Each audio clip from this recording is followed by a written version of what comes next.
Assalamualaikum warahmatullahi wabarakatuh.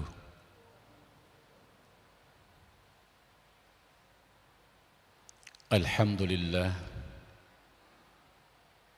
Alhamdulillahilladzi 'alamal Qur'an, khalaqal insan, 'allamahul bayan.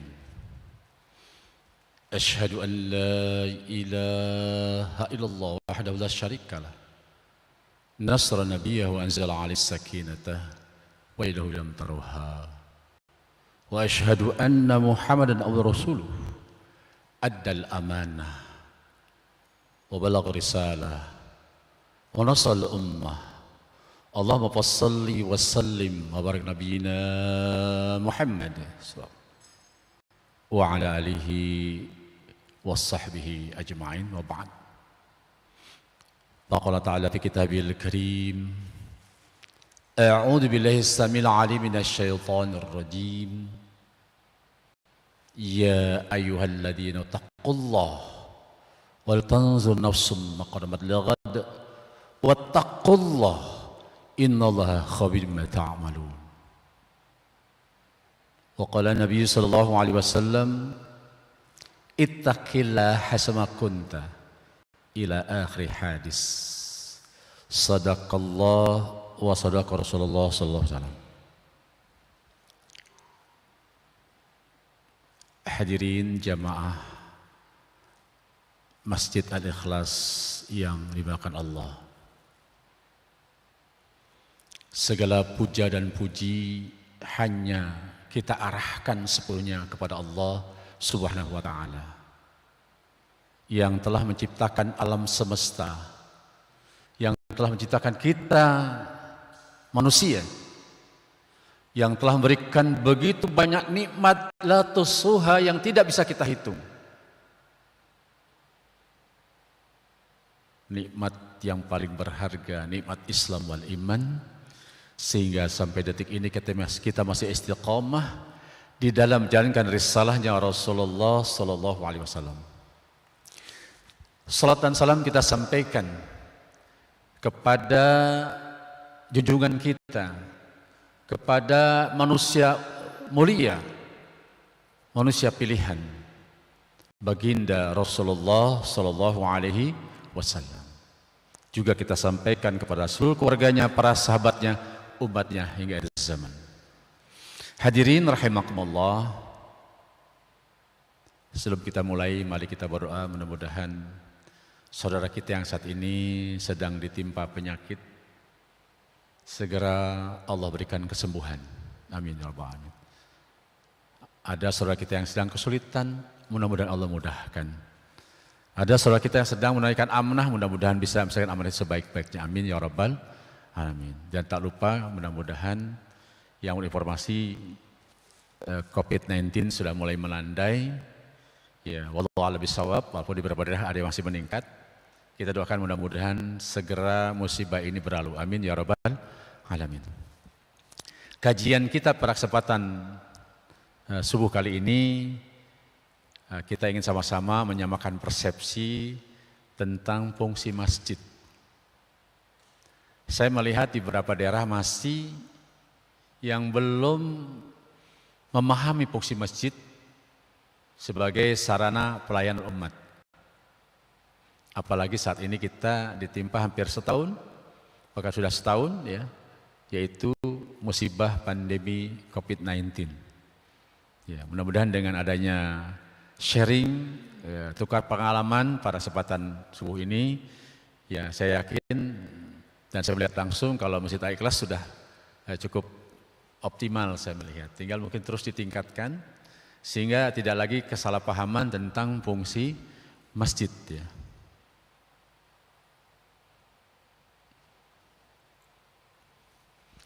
Kita lihat di sini ayat yang kita rujuk adalah surat At-Taubah surah ke-9 ayat 18. Ya.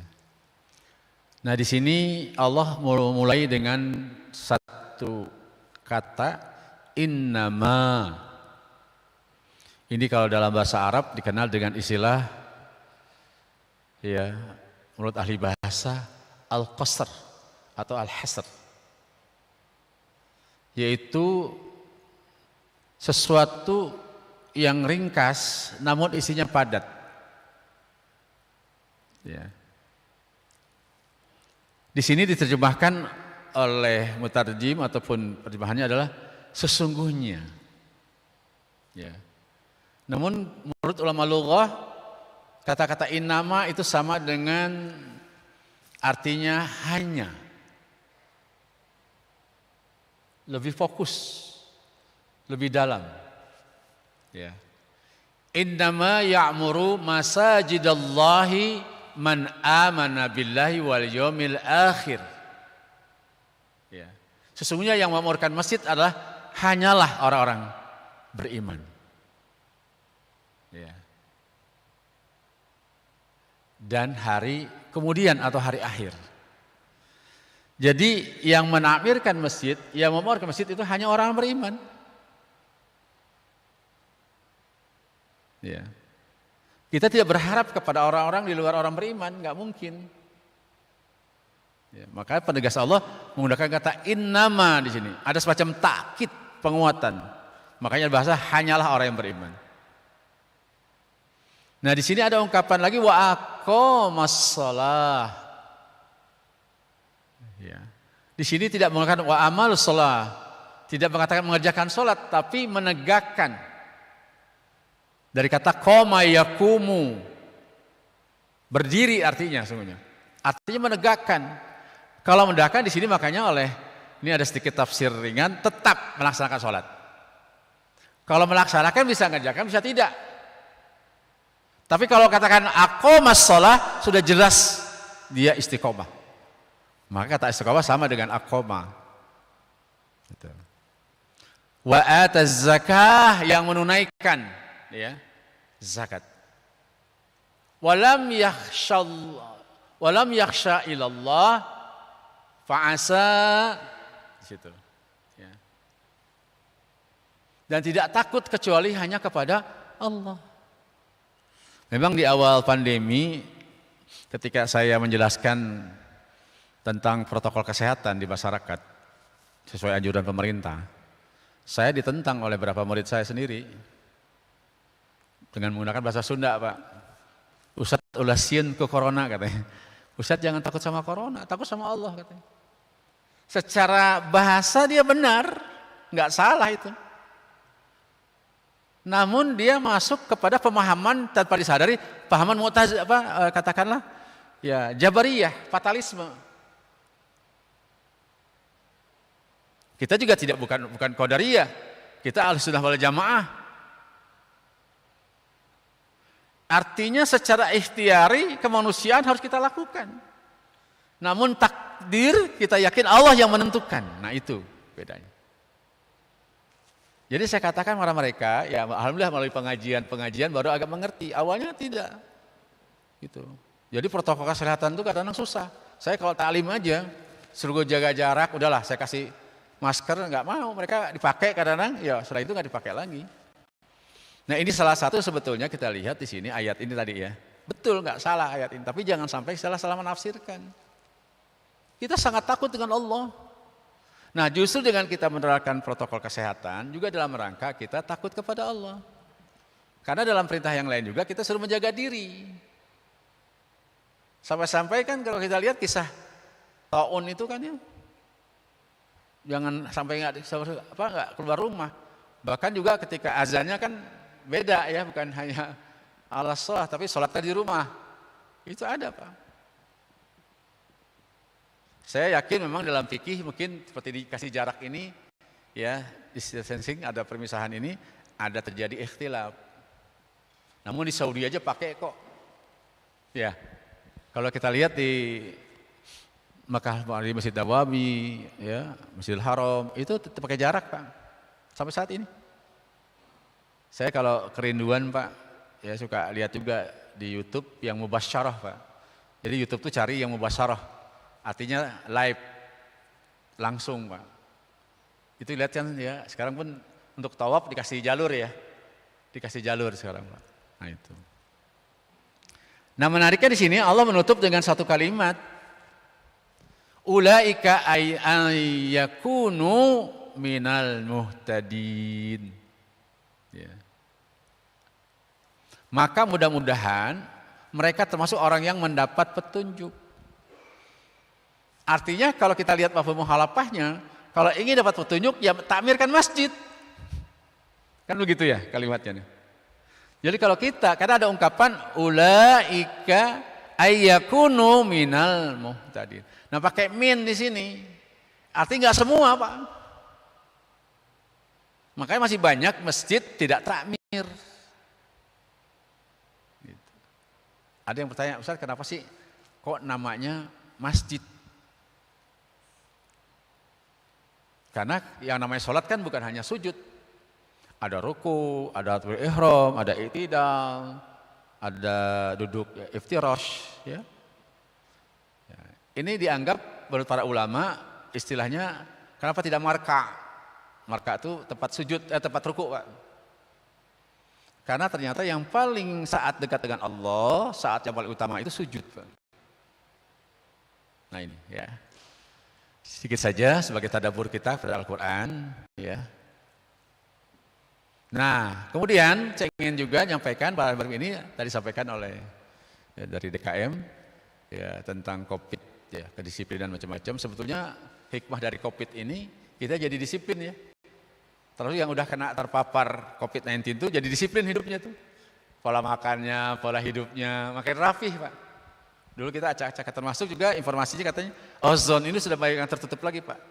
Karena sudah banyak pembatasan-pembatasan sehingga polusi-polusi itu bisa terkurangi gitu. Ya, ini salah satu hikmahnya. Makanya kita nggak boleh menyesali, marah-marah dan sebagainya. Ini semua adalah qadarullah, ya. Nah, ini semua sungguhnya ujian yang terjadi adalah sunatullah. Ya. Dan ini dialami bukan hanya oleh kita orang beriman. Orang yang tidak beriman, orang-orang non-muslim juga mengalami yang sama. Ya. Ini bentuk sunatullah yang tidak bisa kita hindari. Nah, kita tadabbur lagi satu surah dalam surah Al-Anbiya ayat 35. Ada yang menarik dari ayat ini. A'udzubillahi samil alim minasyaitonir rajim. Wa nabluukum ya bisyarri wal khairi fitnah wa ilaina turja'un. Kalau dilanjutkan fitnah tau wa ilaina turja'un. Di sini Allah menggunakan ya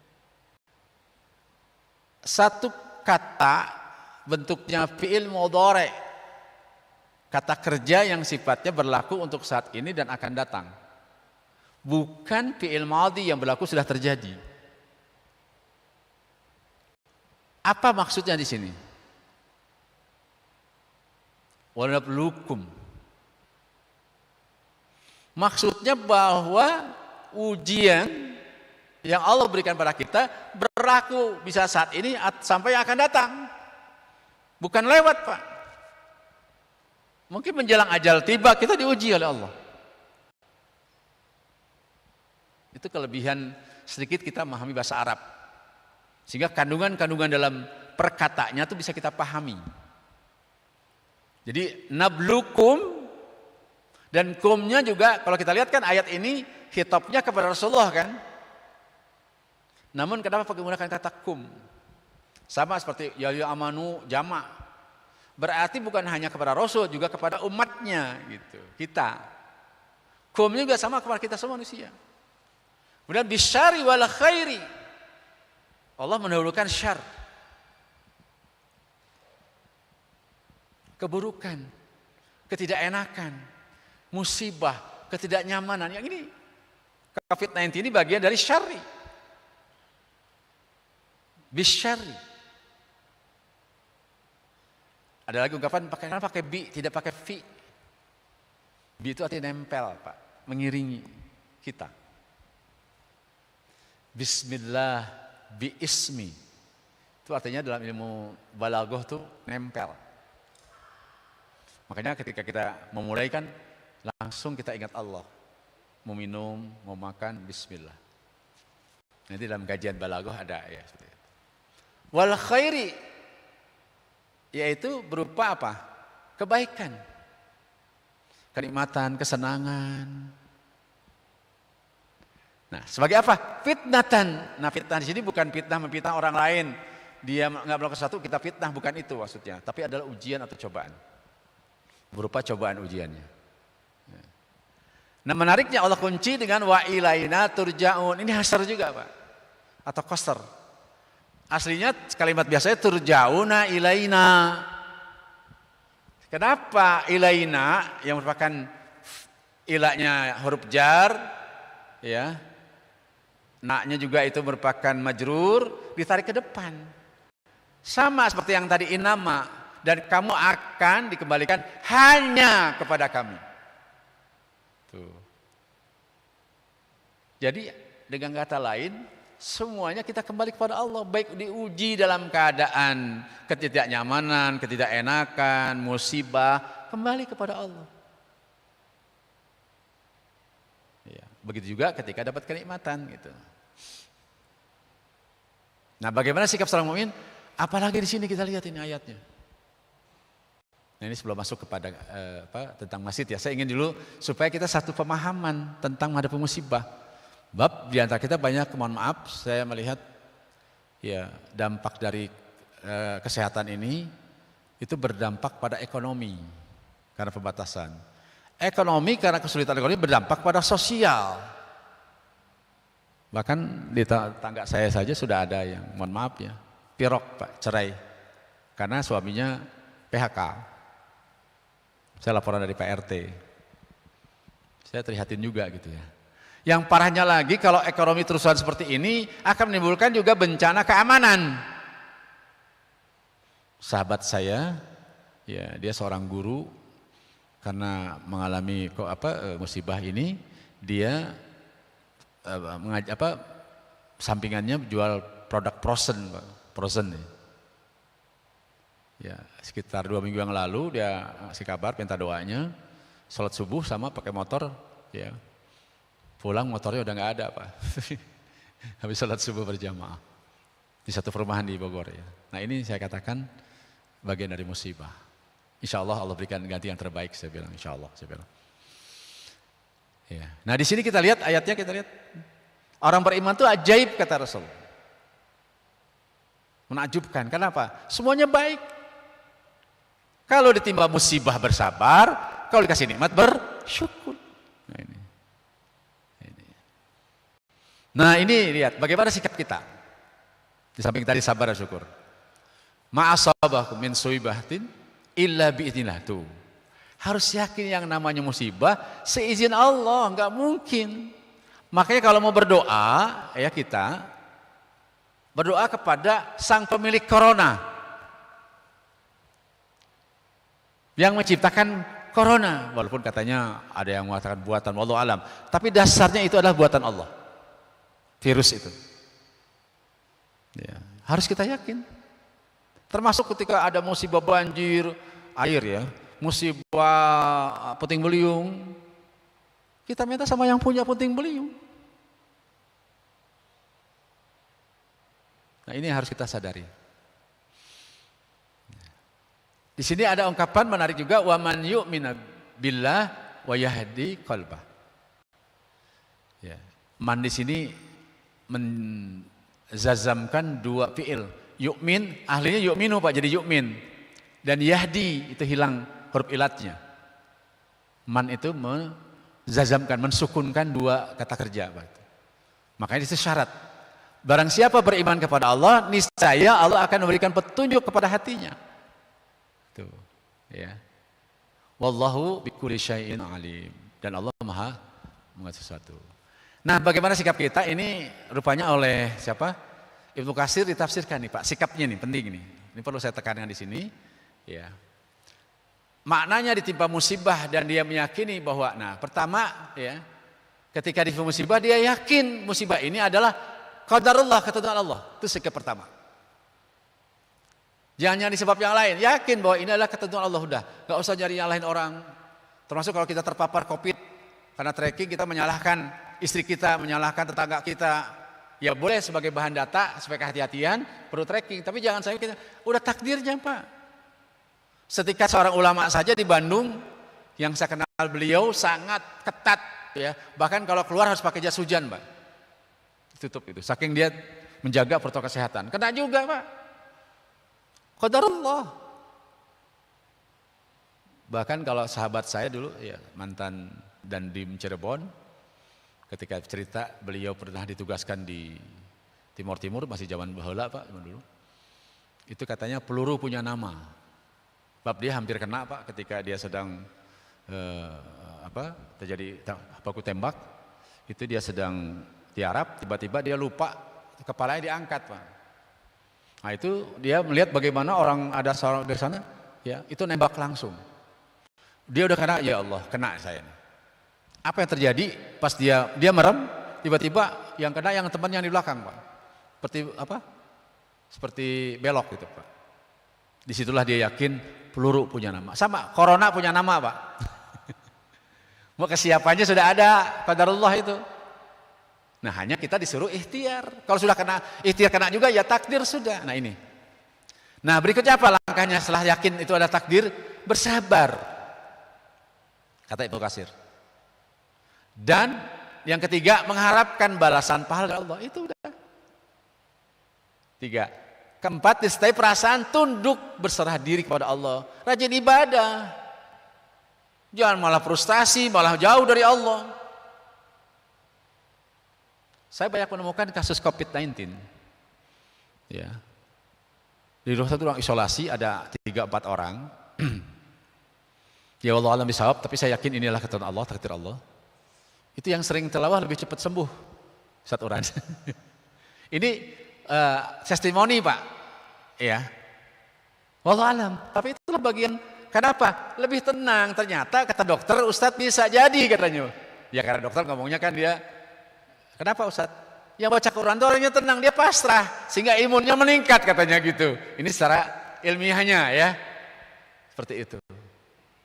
Betul Pak. Orang tenang. Dengan baca Quran, apalagi baca seperti ini ya, kajian-kajian. Makanya kalau ngirim-ngirim yang kena COVID, yang indah-indah Pak, yang baik-baik, jangan yang musibah, drop itu. Betul. Ini saya tanyakan rata-rata seperti itu.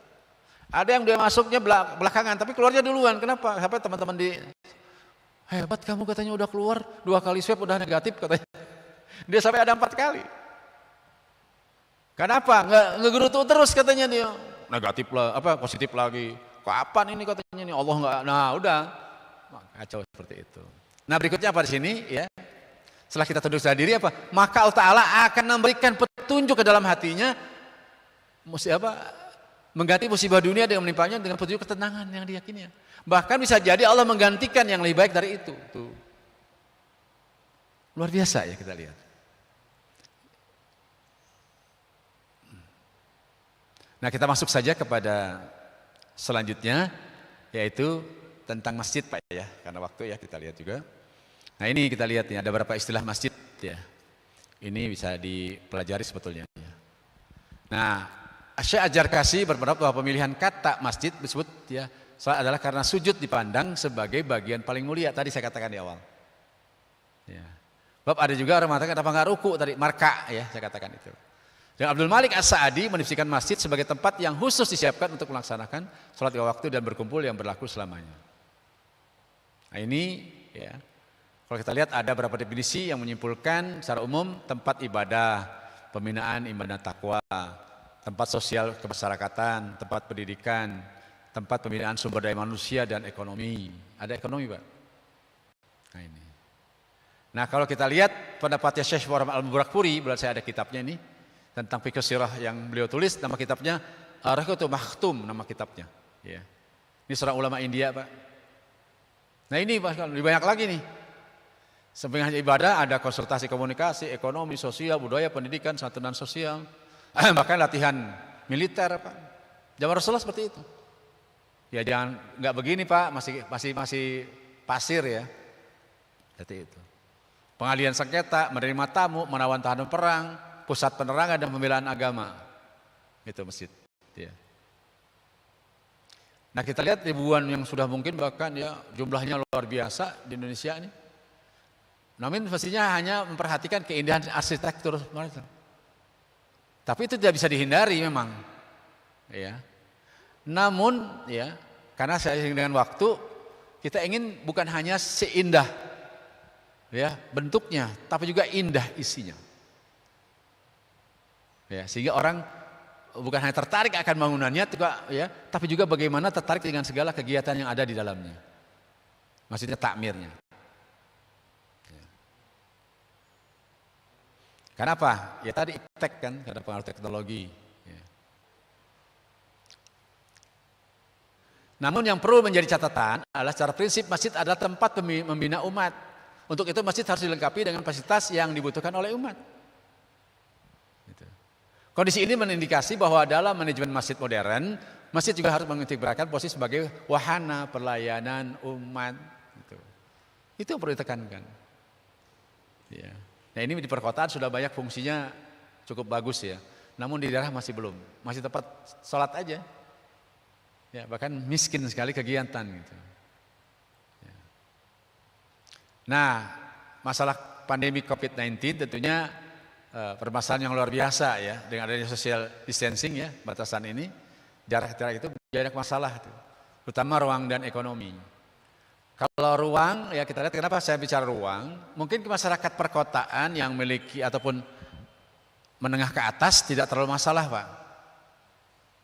Karena rumahnya luas ya, tempat bermain juga ada. Nah Bapak coba di daerah-daerah ya, atau di kota-kota pun yang rumahnya hanya sepetak, yang ngontrak Pak. Itu mereka setahun coba di rumah aja gimana kira-kira Pak? Bisa kita bayangkan nggak Bapak? Yang hanya 4x4 mungkin ya, mungkin paling besar juga 5x5. Mereka juga jumut. Mereka tuh nggak betah Pak, bosen. Sampai kita juga waktu itu ya tetap protokol kesehatan, musola kita pakai, kita lengkapi dengan wifi Pak, wifi ya, wifi seperti itu. Supaya apa? Mereka ada kegiatan-kegiatan. Ya, tapi tetap kita menggunakan, saya bilang protokol kesehatan ketat. Lagi-lagi sulit di daerah Pak itu. Makanya saya tutup lagi tuh musolahnya. Ya karena mereka nggak disiplin gitu. Nah ini bagian seperti itu. Ya. Kita kan bisa aja karena mereka dengan ada jet-jet, ya, ada laptop, punya HP macam-macam gitu ya mereka. Ya. Nah ini kalau masalah bawah bagaimana Pak? Ini dan mayoritas kita masyarakat bawah, menengah ke bawah. Di manakah anak mereka bermain bila ruang publik juga ditutup. Bahkan hingga masjid pun ditutup. Sementara mereka tinggal di rumah-rumah petak yang saling berhimpitan dan hampir tanpa ruang terbuka yang nyaman. Belum lagi mereka termasuk kelas ekonomi yang harus bekerja untuk bisa makan di hari yang sama. Hari itu juga. Maksudnya dia harus dapat uang itu hari juga gitu Pak. Sanggupkah mereka bertahan bila untuk bertemu Tuhan pun mereka dilarang? Atau apakah kita harus menyalahkan masjid dan tempat ibadah lain yang masih membuka diri? Benarkah Tuhan memerintahkan rumahnya ditutup saat para hambanya menghadapi kebingungan, ketidakpastian dan ketakutan? Ini pertanyaan yang muncul di awal-awal pandemi Pak. Dan sekarang juga masih mereka bertanya.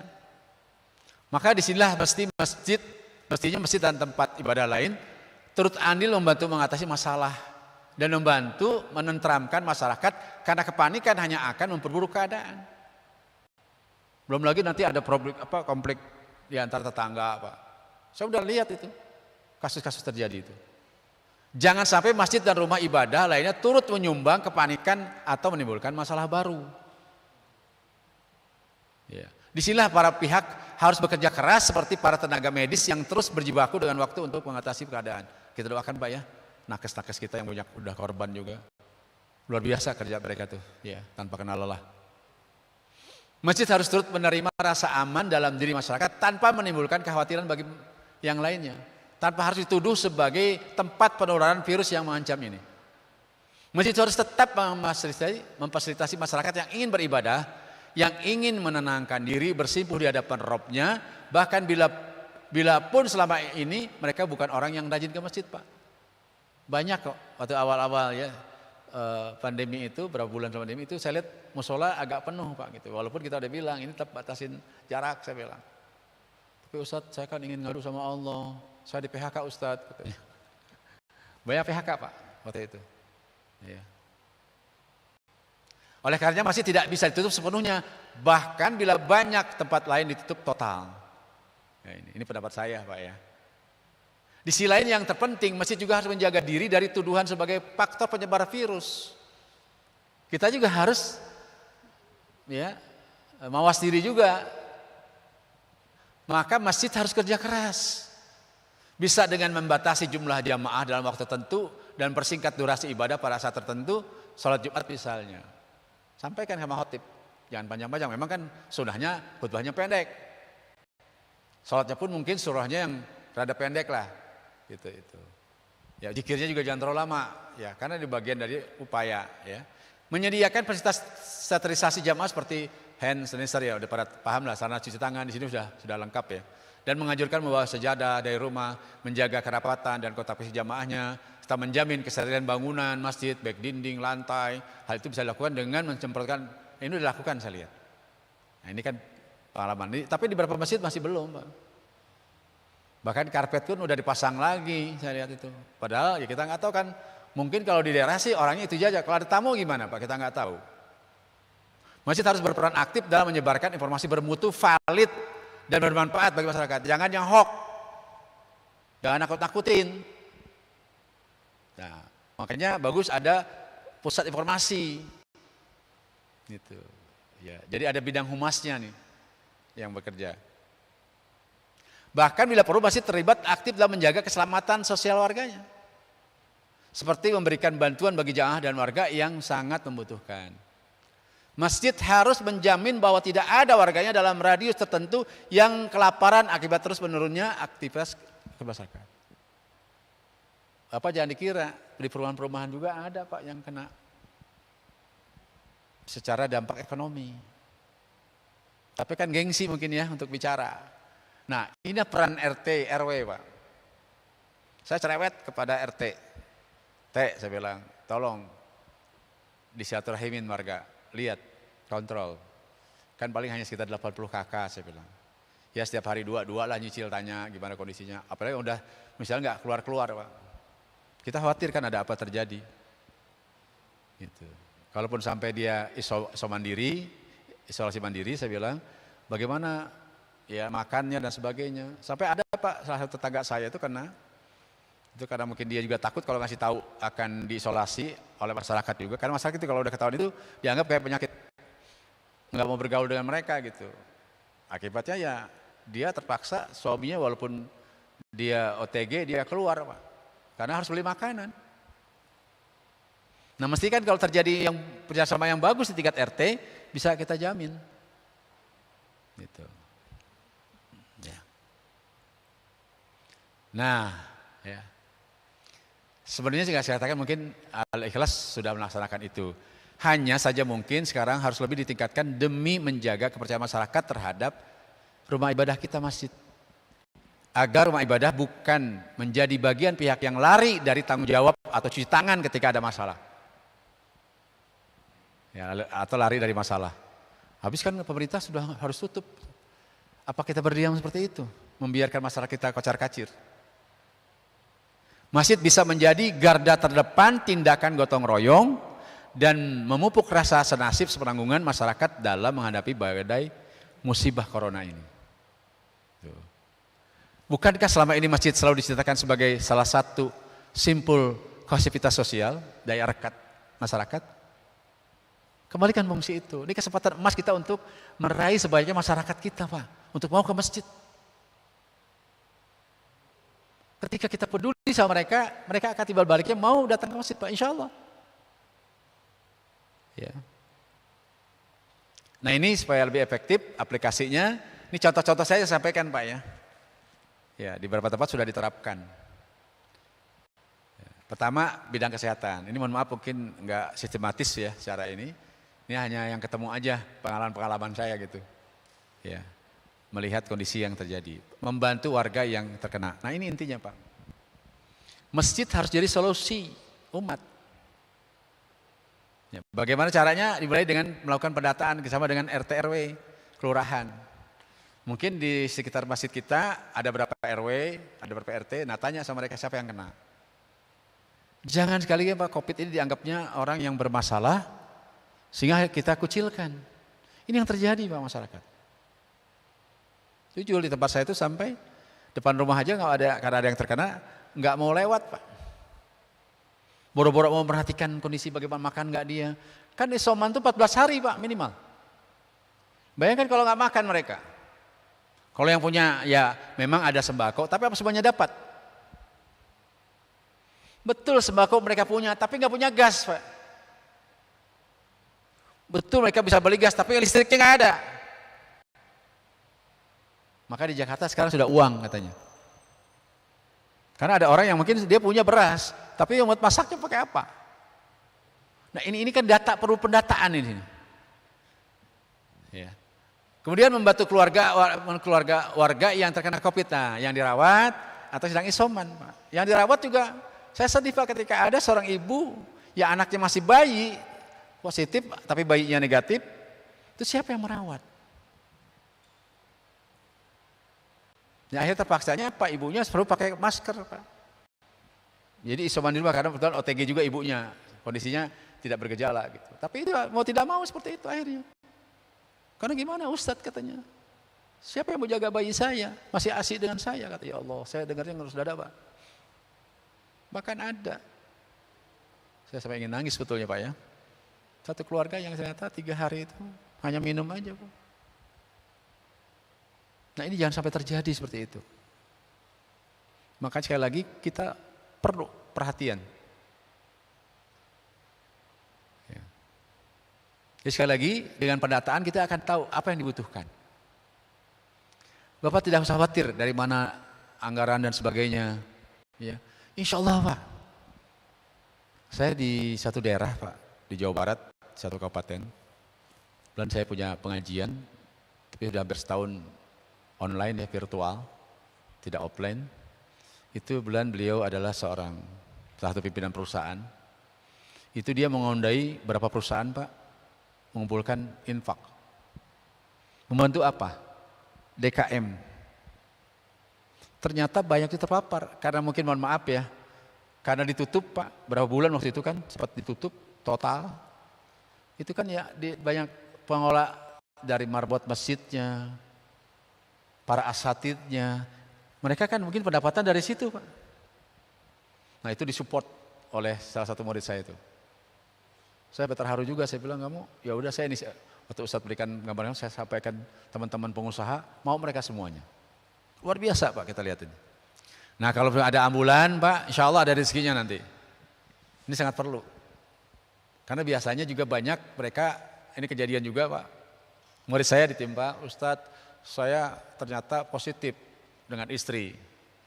Tapi ketika saya minta diantar di tempat isolasi di daerah saya habis semua udah di rumah sakit sudah full.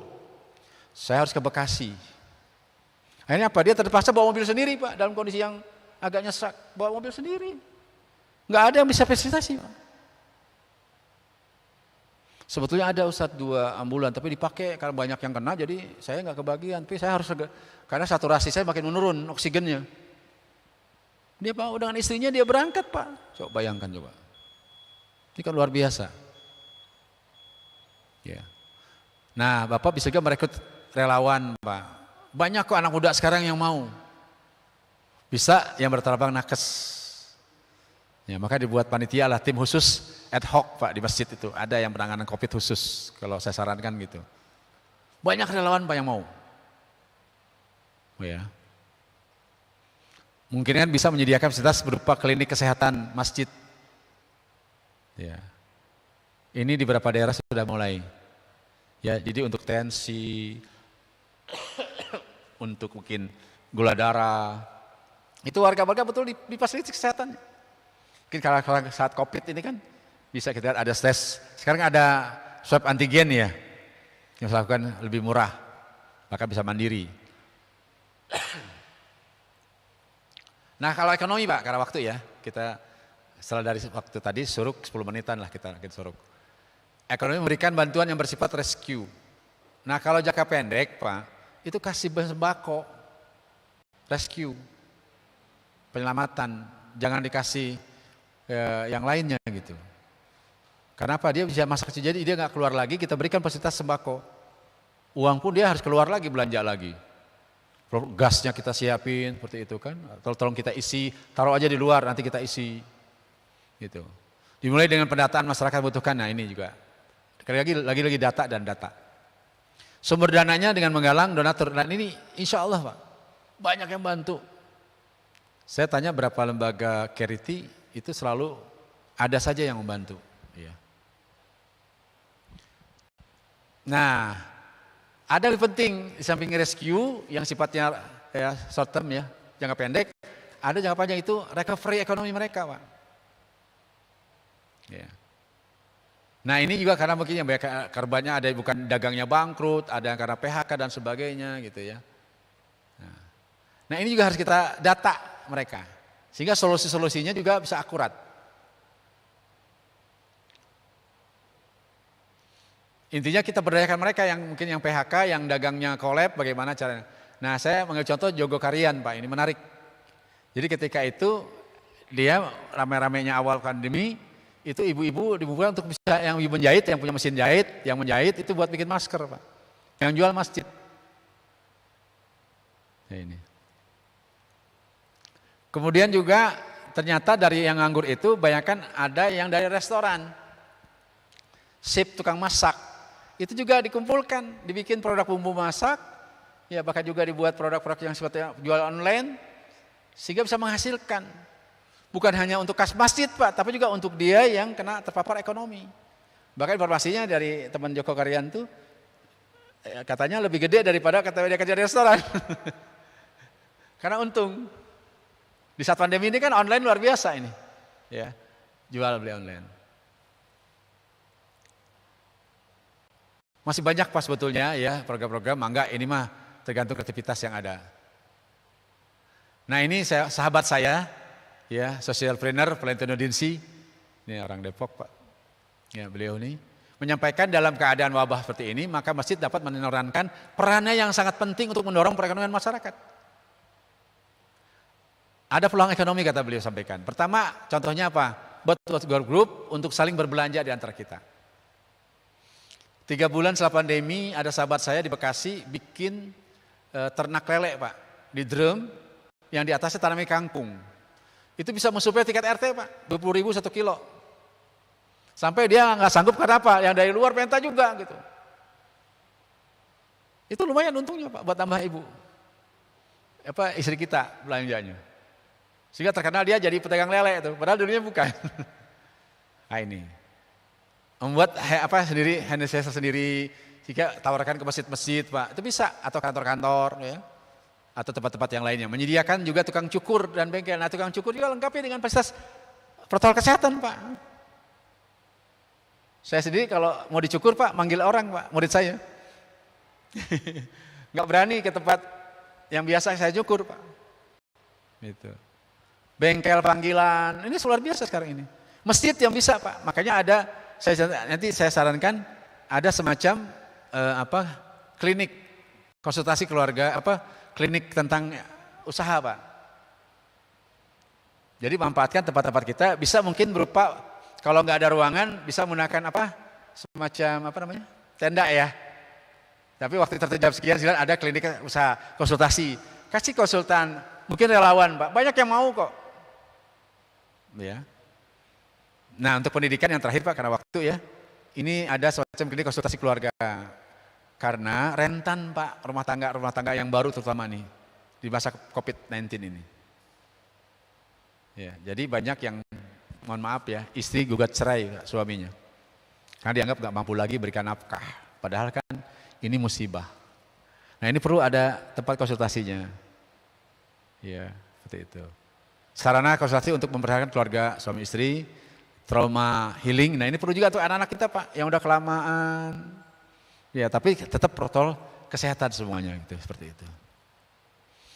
Nah itu mungkin Pak yang bisa kalau ingin tanyakan mungkin 1 atau 2 pertanyaan silahkan Pak sebelum saya tutup karena sudah syuruk. Mangga silahkan.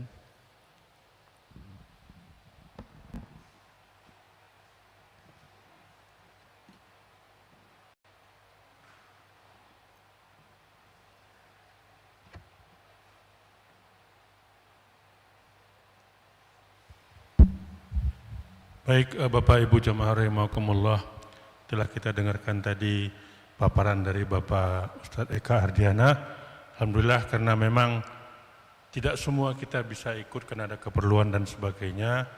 Dan kebetulan kami DKM nanti akan mengkopi itu dari Ustadz dan kita edarkan kepada seluruh jamaah kita di grup jamaah kita untuk bisa diikuti, dibaca dan dipelajari lebih jauh lagi. Itu yang mungkin kami ingin sampaikan.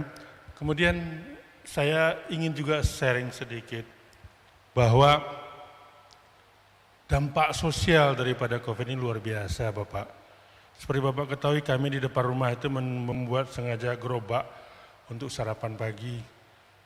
Mohon maaf saya ceritakan, banyak yang tukang ojek, tukang apa, nggak mampu membayar. Hanya Rp10.000. Bahkan, mohon maaf, non-muslim pun seorang Chinese. Hanya Rp7.000, Rp8.000. Pak, nggak ada uang, Pak. Sudah, Ibu nggak usah bayar, silakan dulu. Suami istri dulu dia datang. Jadi dampak sosial itu kepada seluruh masyarakat kita sekarang. Mungkin Bapak udah baca juga di Giant akan tutup dan sebagainya karena tidak sanggup lagi untuk membiayai operasional. Nah, sehingga kami berpikir sudah berapa bulan ini kita berpikir, kita ngajak teman-teman saya, anak-anak saya, istri saya untuk kita bersedekah. Bersedekah kita masak, kita berikan kepada kaum duafa di beberapa tempat yang paling tidak walaupun hanya baru seminggu sekali, hari Jumat kita laksanakan atau hari Sabtu kita kirim ke Al Inayah, kita kirim ke Cimanggu dan sebagainya. Lebih dari 100 box yang kita siapkan setiap hari Jumat itu kita kirim. Ini tandanya bahwa dampak ekonominya luar biasa kepada masyarakat kita kelas bawah. Nah itu saya ajak teman-teman saya sama-sama alumni ITB, sama-sama tempat kantor yang lama, kita ajak dia, oke, saya ikut, saya 10 box, kasih uang 100.000 per bulan, silakan Bapak atur. Nah itulah yang kami masak dan kami kirimkan kepada jamaah-jamaah kita, kepada masyarakat kita yang yang tidak punya uang untuk makan dan sebagainya. Kira-kira begitu, barangkali kalau ingin yang berpartisipasi silakan. Kalau ada pertanyaan nanti 1-2 kami persilakan, kalau tidak ada kita akan segera sholat syuruk dan sarapan bersama. Ada pertanyaan Bapak Ibu? 1, 2, 3, saya pikir kita paham semua, mudah-mudahan ini bisa saya edarkan nanti, saya minta kopinya dari Ustadz, silakan. Kemudian nanti saya kirimkan ke grup jamaah kita. Iya, jadi sebelum saya tutup ya, sampaikan tadi Bapak DKM tadi, luar biasa. Jadi sekarang ini Jumat Berkah itu Pak, kita juga bantu, jadi jangan kita rumah makan ataupun ada yang buka catering yang memang saat ini terpapar di lingkungan kita, itu dia yang sudah masak Pak. Jadi menghidupkan mereka juga. Ya, jadi kawan saya itu di Jakarta itu ngelola Pak. Jadi dia masak, misalnya ada yang infak Pak. Satu boxnya tuh 15.000 Pak, hanya 15.000. Ya itu ada nasi ayam macam-macam dia buat. Itu kita berikan ke seorang ibu yang warungnya kolab. Dengan dia dapat di atas 100 box saja, itu alhamdulillah dia bilang itu bisa menghibur minimal dia. Karena saya tahu suaminya Ustadz Pak, kawan saya. Dia bilang coba antum hubungi DKM masjid. Kemudian saya bilang minta diumumkan, saya bilang. Seperti yang Bapak tadi bilang, luar biasa itu Pak. Dan memang di Jakarta tempat dia tinggal itu masyarakat bayakan menengah ke bawah. Masjidnya besar, masjid tempat saya dibesarkan dulu di Jakarta. Kalau saya lahir di Bandung, tapi saya dibesarkan di Jakarta Pak. Itu saya dapat laporan dari dia, alhamdulillah Ustadz katanya minimal 100 box dapat katanya. Ya kan dia kalau bisa ada keuntungan dia buat makan keluarganya yang dia sebagai tukang masak gitu. Dan yang terakhir juga diharapkan tadi kepekaan ini ya insya Allah Pak barokah ya. Saya dengar kabar sahabat saya juga di Mekah Al-Mukarramah itu para mutawif Pak yang bimbing haji umroh itu jumlahnya ribuan Pak orang Indonesia. Itu hampir setahun nganggur Pak. Bahkan ada seorang ya Allah dia sekarang ini untuk bayar tinggal di sana, dia mau pulang juga nggak punya uang Pak. Ya dia sih ingin pulang katanya. Sementara kalau perpanjangan iqamah atau tempat tinggal itu itu bisa 150 jutaan itu Pak, kalau kita kurskan rupiah. Dia bilang kalau punya uang segitu mendingan dia pulang katanya. Nah ini mudah-mudahan ya kita berharap pada Allah musibah segera landai, kemudian juga hilang. Insya Allah kita juga siap untuk menghadapi ini semua. Intinya ya jangan pernah hitung-hitungan untuk masalah infak Pak. Allah akan gantikan. Karena yang namanya infak itu sedekah tadi, itu sebetulnya uang kita yang sesungguhnya. Zakat yang kita keluarkan, infak, sedekah itu uang kita. Kalau sisanya itu belum tentu jadi milik kita Pak. Kalau itu jelas punya kita, jadi investasi kita untuk di akhirat. Itu saja, mudah-mudahan ada manfaatnya. Sekali lagi mohon maaf bila ada yang tidak berkenan atau mungkin ada yang salah dalam paparan ini. Ini bentuk pengalaman Pak, ini bukan yang ngajar ya, sharing pengalaman. Mungkin ada lagi ide-ide lain yang cemerlang, silahkan. Intinya jadikan masjid sebagai sentral pembinaan dan pelayanan umat. Wallahu a'lam bishawab. Subhanakallah bihamdika asyhadu an la ilaha illa anta. Assalamualaikum warahmatullahi wabarakatuh. Baik, alhamdulillah, mari kita sholat syuruk.